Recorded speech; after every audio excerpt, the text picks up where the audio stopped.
ప్రభు నామంన అందరికీ శుభోదయం.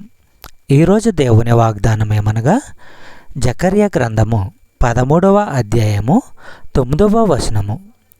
ఆ 3వ భాగమును నేను అగ్నిలో నుండి వెండిని తీసి శుద్ధపరిచినట్లు శుద్ధపరుతును, బంగారమును శోధించినట్లు వారిని శోధింతును. వారు నా నామమును బట్టి మొరపెట్టగా నేను వారి మొరను ఆలకింతును. వీరు నా జనులని నేను చెప్పుదును, యెహోవా మా దేవుడని వారు చెప్పుదురు. సహోదరులారా, జకర్యా ప్రవక్త దేవుడైన యెహోవా వాక్కును తెలియపరుస్తున్నాడు. దేశంలో ఉన్న జనులు 2/3 హతమై నశిస్తారు, దేశంలో 3వ భాగం వారు మిగులుతారని తెలియపరుస్తున్నాడు.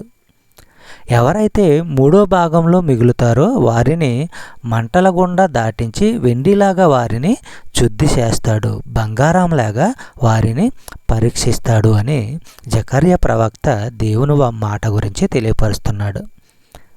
అంటే ఆ జనులలో ఉన్న కల్మషాన్ని, ఎవరైతే 3వ భాగంలో మిగిలి ఉన్నారో ఆ జనంలో ఉన్న కల్మషాన్ని తీసివేస్తాను, అట్టి మనుషులను నా ప్రజలుగా నేను అంగీకరిస్తాను, వారు నా దేవుడు అని వారు నా గురించి చెప్పుకుంటారు.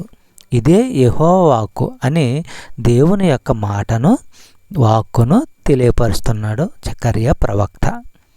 ఎవరైతే కష్టాలలో ఉండి బాధలలో ఉండి దేవునికి మొరపెడతారో వారిని దేవుడు ఆదుకుంటాడు. ఇక్కడ వెండిని మనము విశ్వాసులుగా పోల్చుకోవచ్చు. అంటే విశ్వాసుల్లో ఉన్న కల్మషమును అసూయను తీసివేసి నిజమైన విశ్వాసులుగా తయారు చేసుకుంటాను అని దేవుడు తన మాట ద్వారా తెలియపరుస్తున్నాడు. చెప్పబడిన వాగ్దానము దేవుడు దీవించి ఆశీర్వదించును గాక. ఆమేన్.